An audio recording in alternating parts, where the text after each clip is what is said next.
Today we're covering the traffic trifecta, driving more sales through paid search, organic social, and paid social. We're so excited to be teaming up with Sprout Social on this webinar. On the line today, I have Andrew Caravella, the VP of Marketing at Sprout Social. He's worked there for 3+ years. He's an industry speaker, a soul cycler, and a tennis fanatic. If you have any questions during the webinar, feel free to tweet at Andrew Caravella. Also on the line, I have Erin Sagan. Erin is our PPC evangelist and event manager. She's been working at WordStream for over 4 years, is an avid hula hooper, traveler, and loves just about every Netflix original series you could imagine. Questions for Erin, tweet at Erin Sagan. We'll get right back to you with any questions you guys have.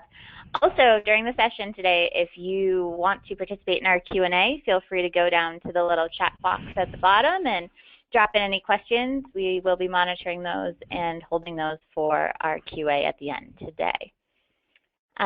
So just a little agenda. We're going to have a sneak peek of some organic social media strategies, how to reach your social posts, how to look at the size of your social following and the amount of search traffic you should be receiving. And then Erin is going to jump into some integrated paid search and social strategies and show you how to capitalize on that search volume as it's coming in. So without further ado, one more thing. We do want to learn a little bit about our audience here on the line. So one quick poll question here, guys. If you don't mind giving us a little bit of feedback here, what tactics are you currently utilizing? Do you participate in organic social? Are you doing paid social? Are you doing paid search? Are you doing a little bit of everything? Let us know.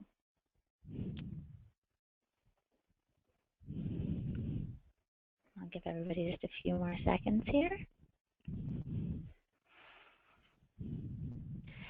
So for Andrew and Erin, it looks like about 91% of our peeps on the line are doing organic social, 59% doing paid social, and 45% doing paid search. So pretty interesting mix there, guys. Thank you so much for taking the time to complete that. And Andrew, I'm going to go ahead and pass it off to you. Thank you so much for being here today. Awesome. Well, thank you for having me. I appreciate it, and welcome everybody. That's great that such a high percentage of you guys are already sort of tackling and working in organic social, because that is what I'm here to talk about. So just to get started, I want to talk a little bit about, and I'll give you about 4 or 5 different strategies and things to consider as you think about your organic social presence, and really from a broad macroeconomic perspective, if you think about it, there's a lot that you can do socially to engage your audience and to make sure that you're starting to have some real one-on-one engagement with people. So if we can just click over to the next slide. Do I have access here? Let's see. There we go. The first sort of strategy I want to talk to you all about is sort of this idea of optimizing organic content to increase your reach and awareness. And to do that, I want us to really take a look and encourage you guys to think about all of the historical and sort of the content that you've currently been curating and publishing and posting on the social networks. And I think there's a couple of reasons and sort of steps that I want to walk you through as to why you should be thinking about what you have done in order to inform what you will be doing, and some benefits about that. So the first thing from a component standpoint is thinking through historical message data. So this is a screenshot of what one of our reports in Sprout Social looks like. But basically, you have the ability, and you can get this kind of data in Twitter's analytics or on Facebook Insights, but you have an ability to really sort of pull historical message data and understand what's performed well. So as many of you have probably been active in social for the last couple years, I would guess, you've got some nice data to look at. And so I would encourage you to do that and really look historically to see, from a set message standpoint, what's received clicks, what's gotten responses, what's gotten the most reach, and sort of understand, whether you've had an initial strategy to start out with or you just sort of tried and tested as you went along. You have the data at your fingertips, so start there and really understand what's worked in the past, because that could certainly help you think about what may work in the future. One thing to consider is looking even more specifically at this by a certain, by a certain date or across a certain profile or across a certain network. There's a lot of different things you can do and ways you can slice in that historical message data, which just gives you, a better basis for making decisions in the future. The second step I would say is really think about digging into each one of those messages. So you can look in aggregate at some of the content that's performed well. But if you look at successful posts, what made them successful? So if you think about things from two different components, and I've got lists here on the left and on the right. On the left, you think about what types of posts perform. So thinking about posts with links or posts with photos and videos, GIFs, anything that's text-based. Maybe thinking about posts that have included offers or things that have been, user-generated content. You have the ability to really sort of dig deep and think about which ones have worked well, and then potentially doing more of that in the future. Secondly, you can also think about the kinds of content that performs well. So again, depending on your goals with social and what you're trying to accomplish, is it updates about your company? Is it thought leadership and articles from your blog or even third-party blogs? Is it some of the content you've created to educate people, so like ebooks and webinars and other templates or even free tools that you have?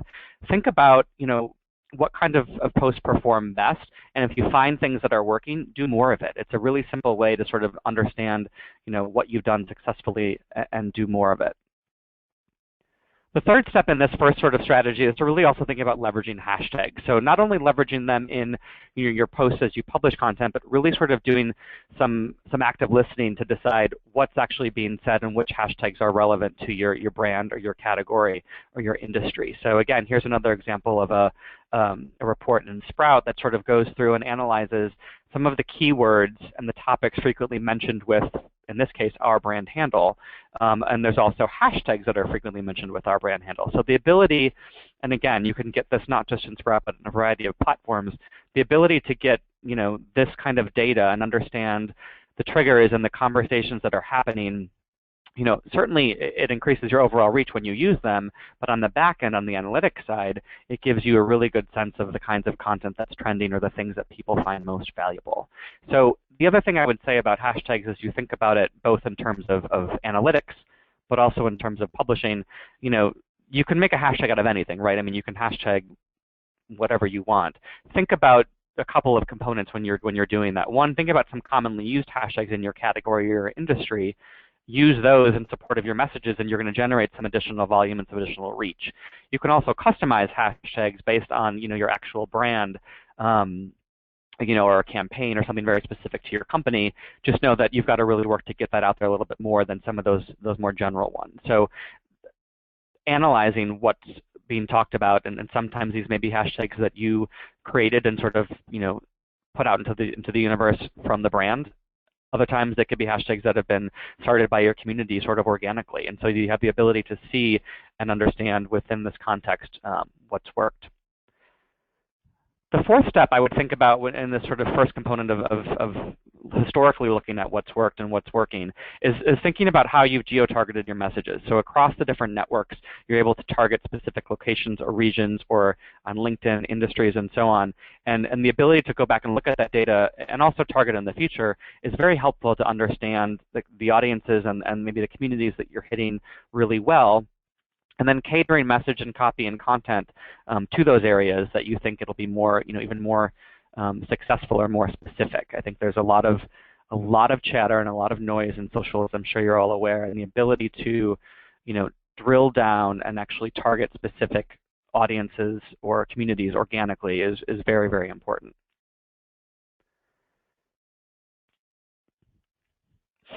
The fifth step, I would say, when you think about this sort of the data that you have at your fingertips, is to determine some of the best, fifth and sixth are best days and best times. So you also have the ability within, analytics of organic social to understand across the days of the week, where have you gotten the most reach, where are people, most engaged, where have people potentially, liked or shared and sort of expanded the reach of your content. And then also, like I said, thinking about the best time. So here, you can look within a 24-hour period, look at some of your content that you posted organically and see when people are engaged. In this instance, you've got people who are engaged sort of in that early morning hours, 7 to 9-ish, and then certainly in the evening. This is, there are trends and there's data out there that sort of support these concepts. holistically. But the beauty of you're managing your own social programs is you've got this data specifically to your communities and your profile. So the ability to get very specific is certainly important. So that's just sort of in a nutshell, sort of the first strategy I wanted to talk about when you think about the data that you have available and really sort of using it to your advantage based on prior history, but also really guiding it into the future. The second strategy I want to talk about is ways to find sort of new prospects and think about building a community and building leads within the concept of what I call active social listening. So a lot of times you may have heard about social listening in the grand scale of sort of collecting and monitoring absolutely every conversation and every mention, every tweet, every social post about your brand over the course of a year or 2 years or whatnot. And there are platforms specifically designed for that. What I want to talk about here is a little bit more of what I would call active social listening, which is much more about being in the here and now and understanding very short-term benefits to listening and talking with with customers and with people in your communities. So to that end, one of the things you can do, and it's a great tactic when you think about trying to actively listen for conversations and things that are relevant, is monitor key phrases. So in a lot of certainly Google searches as a place where people are going to search for things, but you'd be surprised at how frequently social media users take to their different networks to look for products or recommendations for, in this example, I'm going to talk about a restaurant. So, there's a lot of activity happening on social that supports what they maybe are doing on search. And so the ability to actively listen, for some of your best performing paid words, paid search words, or even, thinking of some of the common terms and things that are important to you is really, really helpful. So when you think about monitoring key phrases, think about things like brand mentions, about product mentions, anything that would decipher some purchase intent, potentially some needs or some questions. You can think about monitoring for competitors, even misspellings. There's a lot of different sort of groups of keywords you can think about monitoring, and I would encourage you to do both the ones that are very specific to your brand, where people are at mentioning you or are very specific, but a lot of times there's what I call sort of brand adjacent content and brand adjacent conversations, and that's where they're talking in and around what you and your business do, but it may not necessarily directly to your business. And there's a real opportunity there. As you see with this example, someone had searched, on and sort of posted on Twitter, anybody got any good recommendations from downtown Chicago for a restaurant? The fact that Season 52, a restaurant, in the Loop, was able to, actively listen and monitor for some of those key phrases and chime in and say, hey, we've got a great we're a great place to celebrate. We've got menu changing weekly.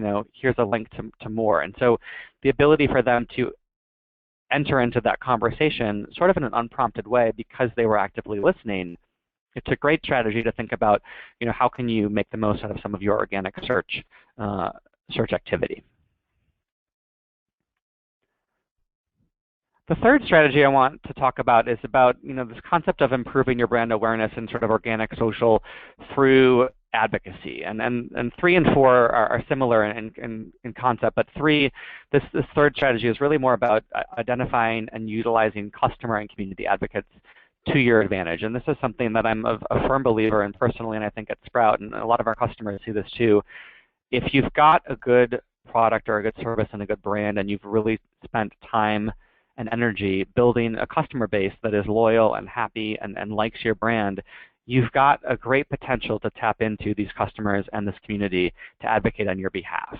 And there's a number of reasons why that's important, and it's everything from the trust that's available, that is sort of implicit with people who recommend and third-party recommendations, but also just the fact that they've used your product or your service or are familiar with your company, and they're speaking from the heart. They know what it's like. They know what their experience has been, and if it's been a good one, hopefully you can get them talking. So a couple thoughts from my perspective on organic social and getting some of those customers talking. I think first, you've really got to identify some of the customer thought leaders and active users. So look at your customer base and look at some people that are active in social and understand what impact they may have. Sorry, these are numbered a little bit off, but 2 would be understand why customers would want to talk about you. So again, if they've got good experiences, and depending on what they do, would they want to share their story? Would they want to share, the experience that they've had with your brand? What sort of experiences have they had makes their story different than someone else's. And so thinking about the kinds of things that customers can talk about that is just, I don't want to say more believable than when it comes from you as a brand, but it's just more authentic, and that adds another dimension. Third, think about, make sure that you as an organization are providing really great customer support to ensure that happiness and to ensure your customers are happy, so that when it comes time for you to potentially ask them, to share some content or to advocate on your behalf, that you've actually built up that rapport and that trust. And then also, it's a reciprocal relationship, so make sure that you're engaging with and amplifying customers' content as you would your own. So a lot of times, here's two examples from some customers of ours that are advocates for us, sharing our recent year in review and some of the things that we accomplished as an organization. So they were, unprompted, they were able to, because we have a relationship with them, they were able to help spread that message and share some of our organic social content. And so that's important because, you can be very specific, and you can ask, and create sort of a customer advocacy program where you're asking for very specific, requirements throughout maybe a quarter or a month over month of, please share X amount of times. Or it can be much more organic and just, encourage your social teams and the people who are managing your handles to constantly and frequently engage with people of influence and some of these advocates, so that it's just a natural, organic process when it comes to sharing content. And also you want to get thought leaders talking. So here's an example when you think about advocacy. Obviously customers, people who use your product, are very, very, usually well positioned to talk about the experience. But a lot of times it's people who maybe don't use your product or your service or aren't customers of yours, but they do have influence. And more broadly, what you're talking about, so in our case, as we talk about social media, or the social media management or social media profession in this example that Marcia Collier tweeted for us, we created a guide around social media managers and sort of identifying the 7 different types of what we think they are and who are you, sort of a fun educational type piece for professional development. The fact that we were able to identify, and then sort of this first step, identify the thought leaders that are important to our category and feed them with some of that content is a great way to sort of increase that organic social reach. And then, it's about, again, maintaining the relationship. So follow their social profiles and engage with their content regularly. It's not always about you asking them to do something, but sometimes you just do some of the legwork yourselves, and you support their efforts and the kinds of content that the thought leaders are actually, putting out there into the social sphere. And then at some point, if you can develop a relationship, ask them potentially for some content or some blog quotes or contributions that you can potentially share within your own properties or your blog or your website. And then obviously also give credit and sort of mention them and help build their persona a little bit in the social space. It's a very give and take relationship when it comes to advocacy, especially around thought leaders. But I think if you can grow that relationship until they're organically sharing your content, you've really struck a chord with people, and it's a win-win for you in terms of organic social reach. The fourth strategy is very similar to what I talked about just now in terms of advocacy with customers and with influencers, but this one is very, very specific to employees. And so I think a lot of us, no matter if we work for companies with a couple dozen employees or thousands and thousands, the idea and the thought that as individuals we're becoming more and more social, and when we think about our jobs and what we're doing and the brands and the companies that we work for, there's an inherent desire potentially to want to share content about it and to be proud of where we work. And so, there's ways to go about this employee advocacy that I want to talk about now.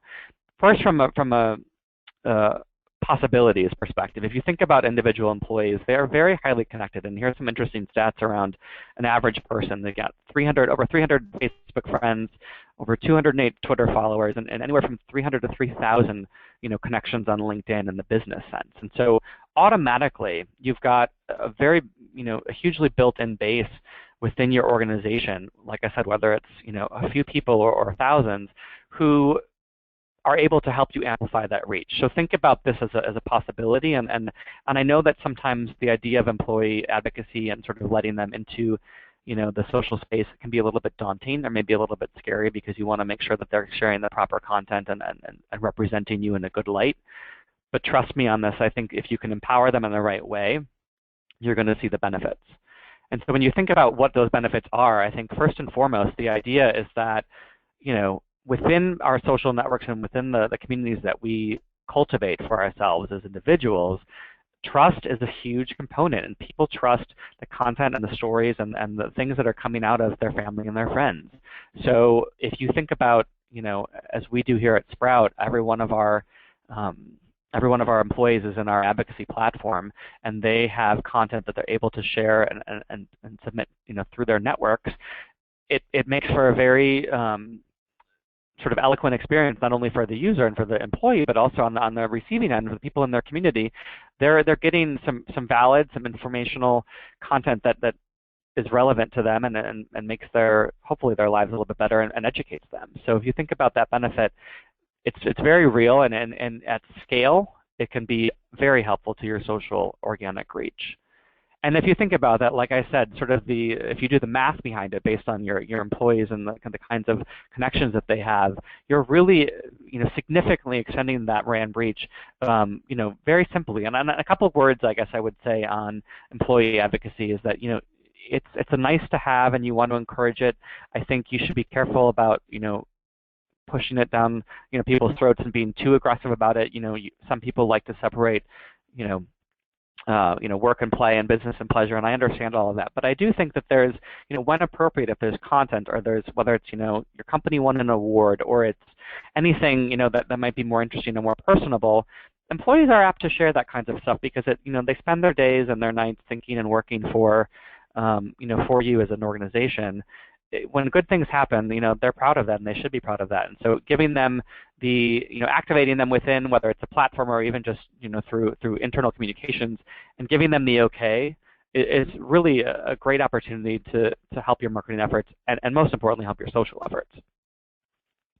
And lastly, before turning it over to Aaron, I want to just sort of end on a note, and it's strategic, and I don't have much detail around it other than the fact that I really believe, and we've learned at Sprout through our customer base and the kinds of engagements that we have, it's really important to think about the one-on-one relationship within social. And so that's a great way to build some of those qualified relationships.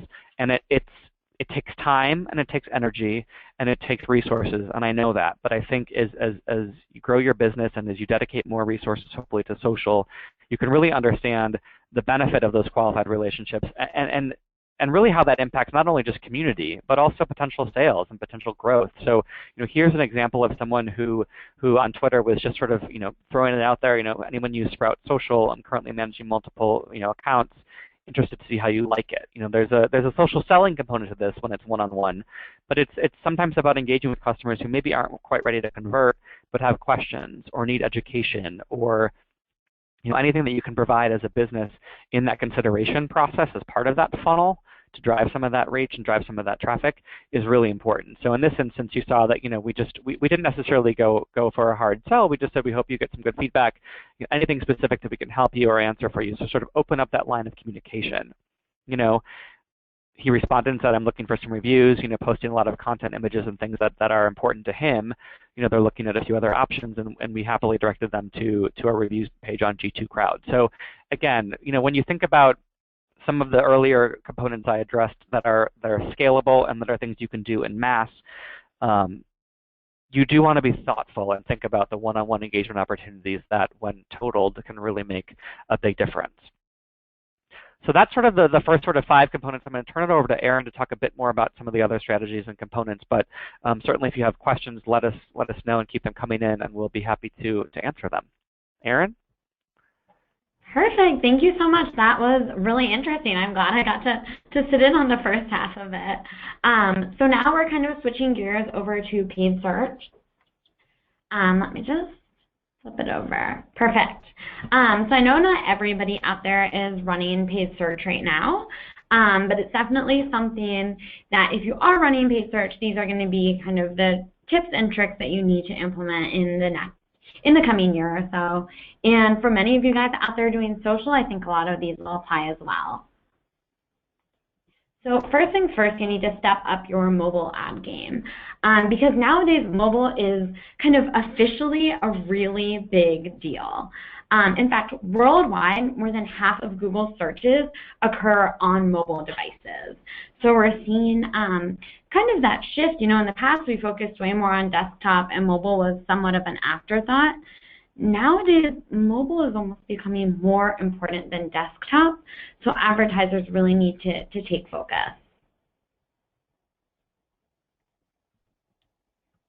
Hang on one sec, guys. I just lost control of the screen.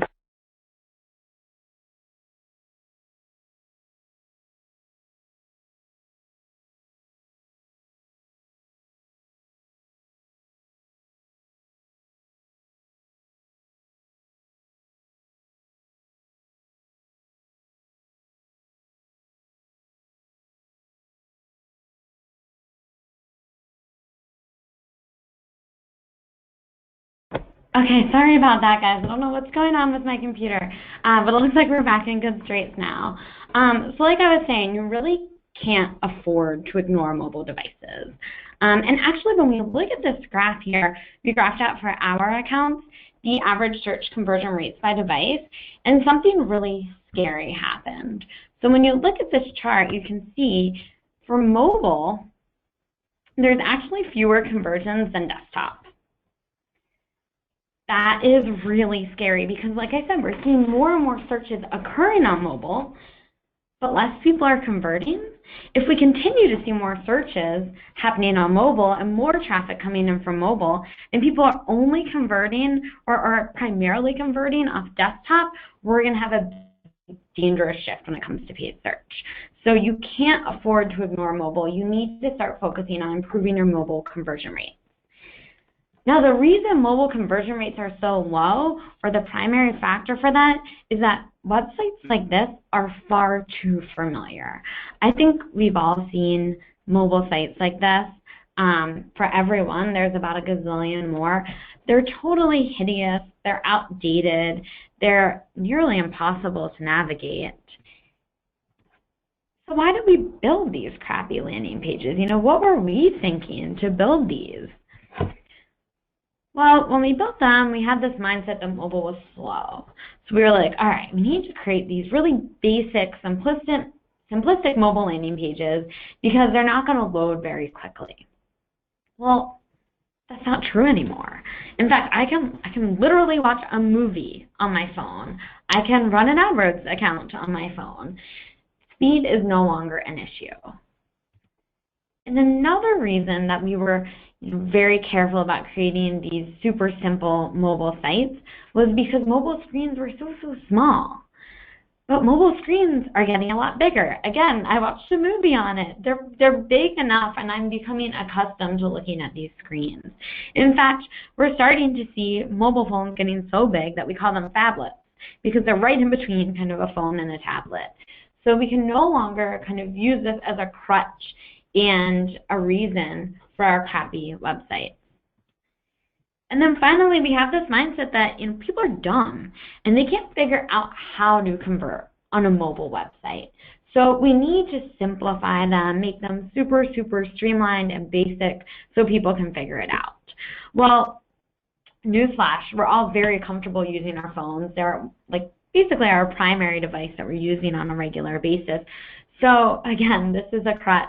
Basically, we are making tons of excuses for our bad mobile websites rather than taking the time to get in and fix them. And when you look at the hard numbers, I think this is the scariest part, is the people who were making it to the mobile landing pages were actually choosing to look at the full site instead. So we built these mobile landing pages intentionally for mobile users, and these people are like, screw these mobile landing pages. I just want to see the full site because these are so simplistic they can't find what they're looking for on them. So if you look at it, 30% of people on average were switching to the full site.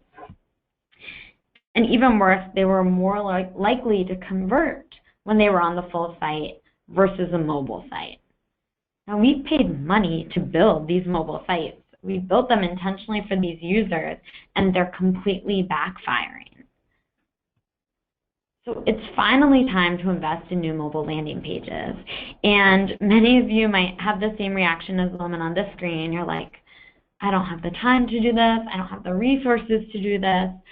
I'm going to give it a few more years. You can't give it a few more years. We're seeing that great shift in human behavior. We're seeing more and more people using mobile devices, so you can't put this off any longer.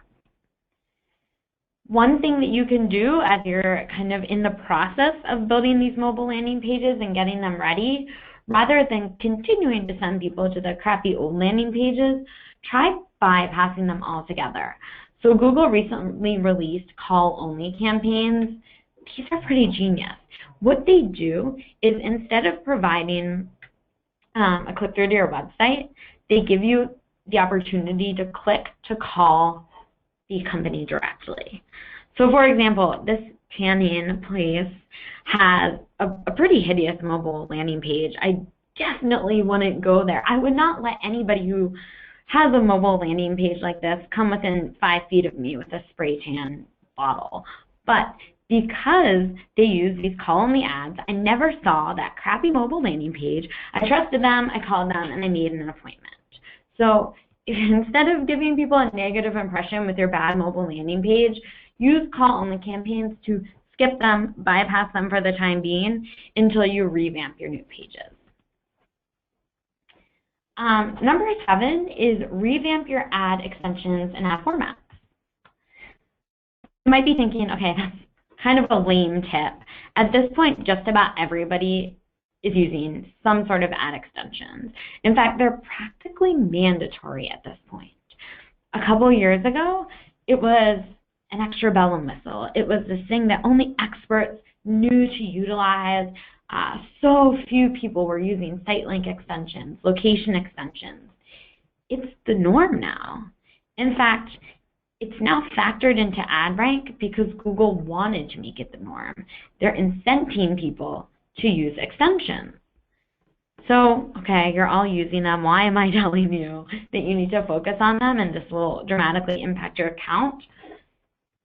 Because so many people aren't utilizing new types of ad extensions. So as you can see here, these are a couple of the new flavors of ad extensions that Google now offers. They have structured snippets and they have call-out extensions. These are huge for businesses that want to use extensions, particularly these like e-commerce type businesses, but don't necessarily want to use location extensions or call extensions. This is a perfect way to kind of sneak in extra lines of text to your ad copy, make your ads more prominent, and provide additional information to searchers. And I think even more kind of under the radar are these new Bing extensions.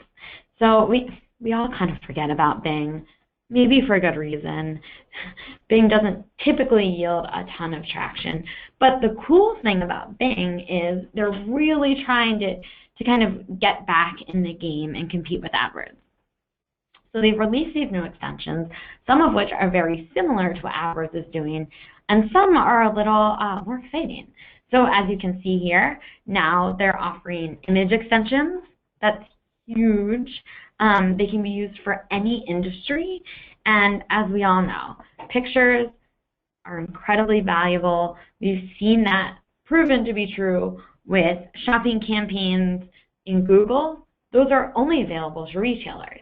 With Bing's image extensions, everyone can take advantage of the ability to add a photo to your ad. And then the other thing that's even cooler are these video extensions. They're in beta pilot right now, so they're not available to everyone, but if you want to use them, just reach out to your Bing rep. They're usually pretty cool about kind of letting new people in on them. And these extensions are awesome because they allow you to add a video. If you already have video content, sneak that into your ad. That's really going to make it more compelling and also increase its kind of real estate on the landing page, making your ad more prominent. And then finally, the other thing you need to think about when it comes to extensions, not only using new ones, but really reviewing the entirety of your implementation strategy. Because now with all of these extensions, we want to make sure they all jive together. You don't want to be incredibly repetitive with your ad copy just because you're using all these extensions. Of course, we don't know which ones are going to show or if any will show.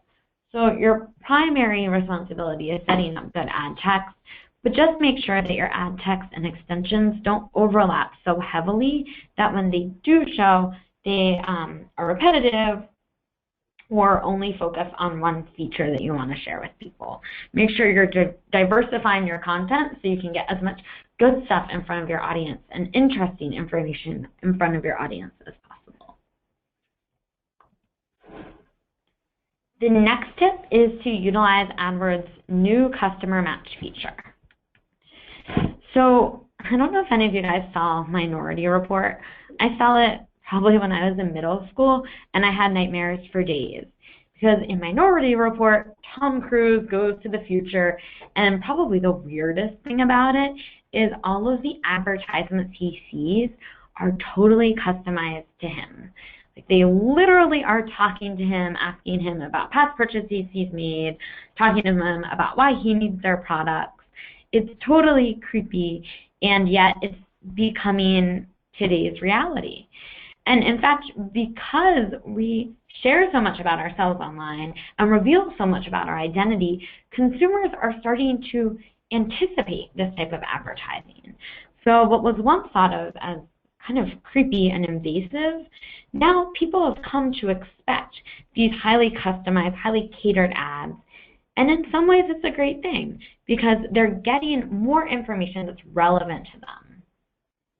So now, identity-based marketing finally exists in Google. In the past, it was only available on social networks. Now, Google is saying you can upload a database of emails. They will connect those emails to people's Google accounts, therefore identifying that person. And then you can prioritize the ads that you're showing these people on YouTube, Google Search, and Gmail-sponsored promotions. So not yet display, but just about anywhere else. And this is really exciting. In fact, we see that the match rates are even better than Facebook's match rates, which makes sense because I think we can assume that more people are using Google or sharing information with Google even than Facebook. So the ability to connect with people through this new feature is really, really high. And there's a lot of cool things we're seeing people leverage this for. So you can now cross-sell, upsell, and resell existing customers because you have their information and you can cater ads to them. So if you know that someone purchased a dress that's black, maybe you want to upsell them or cross-sell them with a pair of black shoes to match it. Right? You have this highly targeted information about people, and now you can send them ads that complement what they've already bought or encourage them to make another similar purchase. You can segment and prioritize top candidates. So you can kind of slice and dice your funnel to make sure that you are bidding higher for people who are more likely to convert, and then your kind of top of the funnel people who are less likely to convert, maybe you don't want to put like a high dollar on them.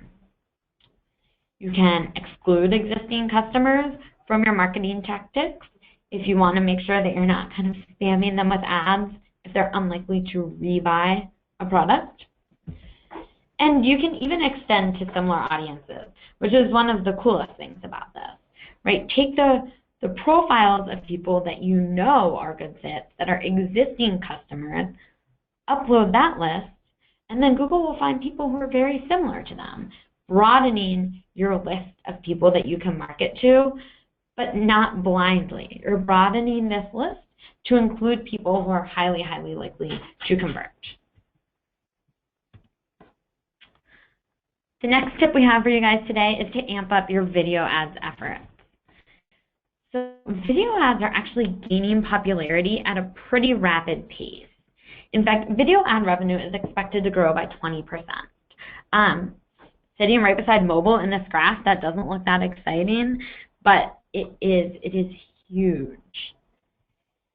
And people love to engage with video content, particularly millennials who are kind of this new emerging buying power. And if any of you guys have seen these tasty videos on Facebook, you know exactly what I'm talking about. They like totally draw you in.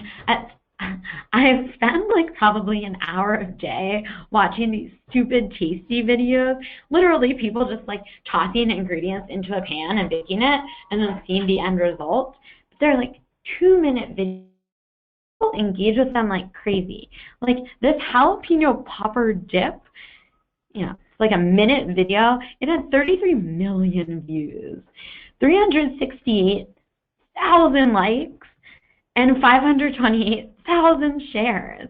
And people just commented out the wazoo, engaging with, you know, additional pictures, saying they were going to go make this jalapeno popper dip.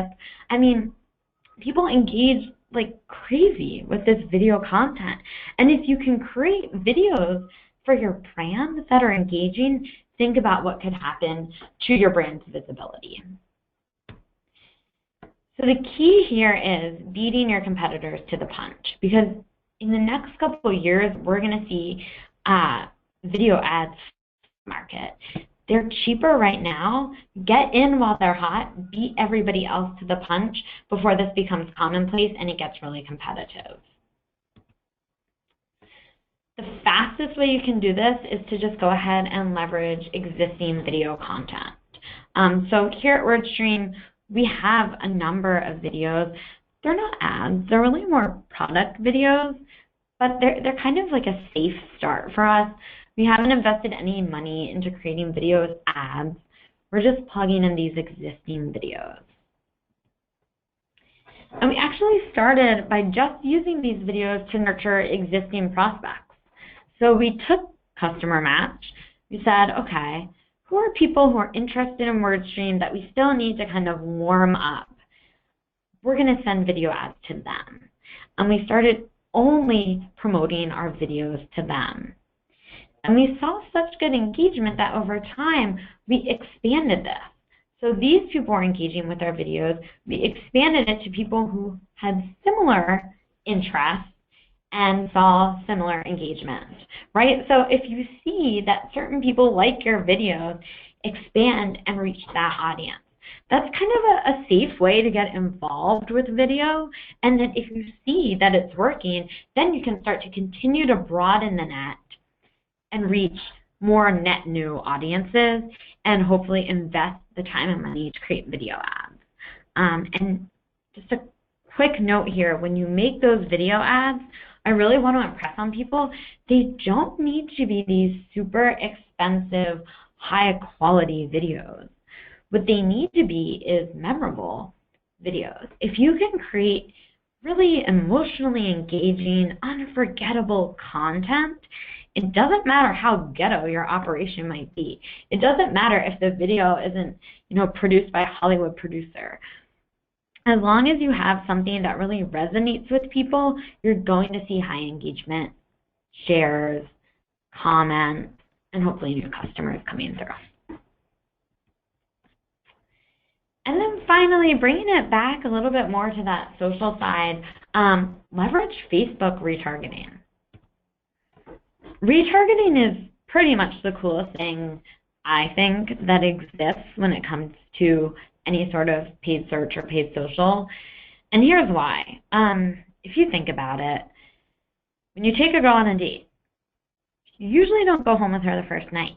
You have to take her out on 3 or 4 dates, let her warm up to you, and then eventually she's heading home with you. The same thing works when you're selling most products out there. People don't just kind of bite at the first time you put the bait out there. They need to see your brand. They need to engage with your brand, get to know it, and then you get so much into their head they want to make a purchase. And this happens to me all the time. I mean, I create remarketing campaigns. I know how the magic works behind the scenes, and I still fall victim to them all the time. So for example, last year I went to Cape Cod with a bunch of my friends, and I stayed at one of my friends' parents' houses, and they are filthy rich and went out and bought us this ridiculously expensive gourmet ice cream. And I ate more than my fill that weekend, and thinking I would never buy it again, because God knows on my paltry WordStream salary, I cannot afford this gourmet ice cream on a regular basis, nor do I need to eat it on a regular basis.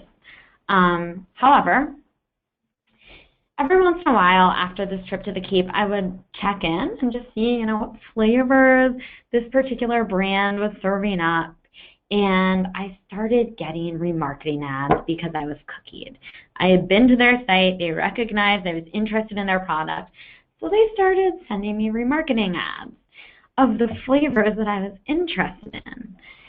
And after 3 or 4 ads, I totally broke down. It was like, I knew I couldn't afford this ice cream and I knew I didn't need it, but it was so deeply rooted in my head from seeing these ads that next thing you know, I had spent like $60 worth of ice cream. So I can't tell you how frequently this happens to me. I'm sure it happens to all of you. I think we can all agree it's a pretty powerful strategy. And the data proves that this is true. So conversion rates increase with ad exposure. No surprise there. The more people see your ads, it's not that they get creeped out and don't want to buy your product, it's that they get excited and do want to buy your products. There is only one problem with remarketing on Google, and it's that you're remarketing in the dark, right? You're remarketing to people who have been to your site, so you know a little bit about them, but you don't know who they are and their personal attributes. All you know is what they're interested in on your particular site. Facebook remarketing is incredible because you can kind of turn on that light and see who people are. So Facebook offers this really, really cool level of customization. So you can not just set up remarketing, but then you can remarket to a very specific audience. So if you layer in all of these incredible modes of targeting, be it location, age, gender, language that they speak, detailed targeting. I mean, with just detailed targeting, you can talk about their demographics. If they are a soccer mom versus a grandfather, their interests, their behaviors, their life events. I mean, you can get like ridiculously granular with this targeting. And so not only are you remarketing to people based on what you know they've seen on your site, you can create ads that are catered to moms versus grandmothers. So say, buy ice cream for your kids versus buy ice cream for your grandkids. This level of targeting that Facebook allows you to do really, really helps you to create these highly, highly engaging ads. And then finally, connection type. So lots of targeting options here that you absolutely should be using. So like I said, wow these viewers with these hyper-targeted ads, and they're definitely more likely to yield engagement, click-throughs, and conversions. So that's it for my section. I hope some of these tips will help you guys figure out what you want to do in paid search in the coming year.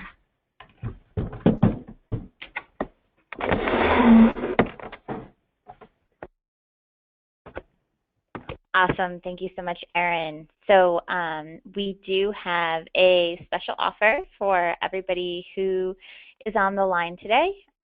If you're interested in learning more about how you can use WordStream software or Sprout software to better manage your online campaigns, you can go ahead and put your votes in now and let us know if you guys are interested.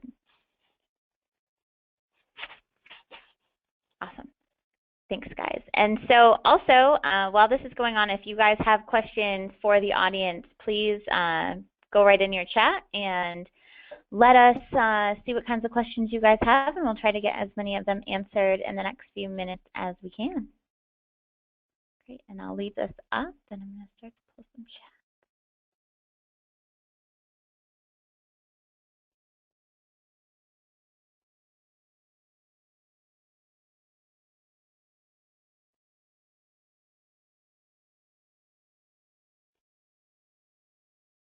Awesome, guys.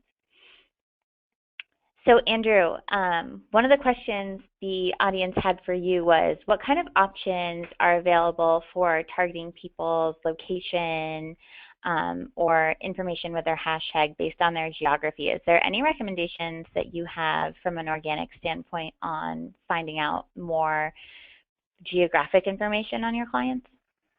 Yeah, so it really depends on the network is what I would say. So different networks have different targeting capabilities. So I would really sort of probe into that, Twitter versus Facebook versus LinkedIn. I would say, quite frankly, LinkedIn has one of the more robust options in terms of targeting, both in terms of geographical locations, but also in terms of industries and things like that. So it really depends on the network. So just dig in a little bit deeper in that regards. We do have, I know that this isn't, not a shameless plug, we did do a sort of educational guide on targeting. If you go to our blog, sproutsocial.com/insights, and just search around targeting, there's a pretty comprehensive guide on different kinds of targeting for the different networks. So that may be helpful. Awesome, thank you. Another user, really quick while I still have you here, wanted to know what this Sprout Social hashtag report was called. Yes, so that is called the, oh my gosh, let me double check. I believe that's the Twitter, there's so many reports within Sprout. That is the Twitter, let's see, let's pull it up on my own software here. There's a couple different reports that I went through. The first one I went through was the sent messages. The second one that I sent through was the trends report, and that's the one that had the hashtags on it. So that's available in our premium plans and above, and it's got some of those topics and the hashtags that are mentioned, and that's called, again, the trends report. Awesome. Thank you so much for that. So this question is for both Erin and Andrew. Our user wants to know if you have any specific tactics you would recommend for somebody who is more B2B to boost their engagement. Sure. I mean, Erin, I'll start. I guess I would say, from a B2B standpoint, we have a lot of customers who are B2B and are focused on social engagement. I would think really, what's your goal? What are you trying to accomplish? Is it sales and lead gen? Is it trying to build community and educate? Is it, there's a variety of different goals you can have. So really understand what your goals are first. Second, I would say think about what networks you're on and what networks you want to be on. So even for Sprout as a B2B company, there's some networks that are more important to us. Certainly Twitter is important. LinkedIn is very important for us. And then the community components of that have been further developed in the last couple of years are great. And so, try not to overextend yourself, I guess I would say, in terms of trying to be in places that are very consumer friendly. It's really about making the most of each network's possibilities for a B2B community. I would also say, just thirdly, think about, from a content perspective, think about what you're trying to accomplish and really make sure that content is relevant for people in your category or looking for no matter where they are in the funnel. If we talked about in the early sort of kickoff slide, that's not really, a funnel isn't really a funnel anymore, right? It sort of goes in various cycles and sort of twists and turns. So you may catch people at a lot of different parts of the process, especially within a B2B setting, but think about content that can support all of those various parts of that funnel and parts of that life cycle, so that if and when they are in the stage of a greater consideration or purchase, that you've built a bit of a rapport and there's some relationship there if possible. Yeah, I'll piggyback off this. I think we're kind of moving into an era where there's less of a distinction between B2B and B2C. I think ultimately our goal is to market towards people. People are decision makers. I might not be thinking about work when I'm on Facebook, but I still see a ton of business-related ads geared towards me on Facebook, and they make an impact on me. I might not be in that thought process as I'm reading through my newsfeed, but still that branding helps, and I do kind of think back to it when I'm trying to make decisions here while I'm at work. With Facebook, it's really cool because, like I said, with that crazy specific targeting, you have the opportunity to target people by the business they work at as well as their specific job title, which is totally cool. So you can reach exactly the right people with the right ads. And I think that's incredibly powerful, whether they're thinking about work while they're on Facebook or not. Awesome, guys. Those are both great answers to that question. So I'm going to go ahead and take one more question here. So Michael wants to know, he feels as if it's hard to really get any traction on posts without paying to boost your posts. Do you guys have any workarounds for this or recommendations on content concepts or ideas on maybe how they could pay less for boosted posts? I mean, I guess my initial thought around cost effectiveness for paying for posts and boosting posts and stuff is to think, from my perspective, from the organic side of things, look at if you have the luxury of time, right, and that could be even hours or days, not necessarily weeks and months. Look at some of the organic posts, like I mentioned earlier, and what's worked, and then boost the things that are already gaining traction organically, because you're going to be more effectively spending your money. So think about against your goals, what you're trying to accomplish with certain things and certain campaigns or certain posts. Look to the ones that have been more successful and then boost those versus just boosting, blanketly boosting everything in an attempt to increase reach, and in some cases then you're spending less effectively or less efficiently. I couldn't agree more. I absolutely second that. Here at WordStream, it's like, when we have new content, we share all of it on social and we share it broadly, and then we monitor what works. And we only boost things that we know already have a huge amount of traction. It's like, if people like it, then we definitely want it plastered everywhere and we want to make sure we're promoting it. If people don't love it, it's probably not worth putting any money behind. So being super kind of specific with what you share definitely pays off in the long run and will help you keep your costs down. Awesome, guys. Well, thank you so much. I've had a few people on the line ask if we would have a recording of this session. We will be sending out slides and a recording to everybody here on the line and everybody who registered for this tomorrow. So feel free to shoot any questions that you guys have to our audience via Twitter. And other than that, guys, thank you so much for attending our webinar. Thank you to Sprout Social and Andrew and team for putting this all together. Aaron, as always, thank you for being amazing and being here on the line with us here at WordStream.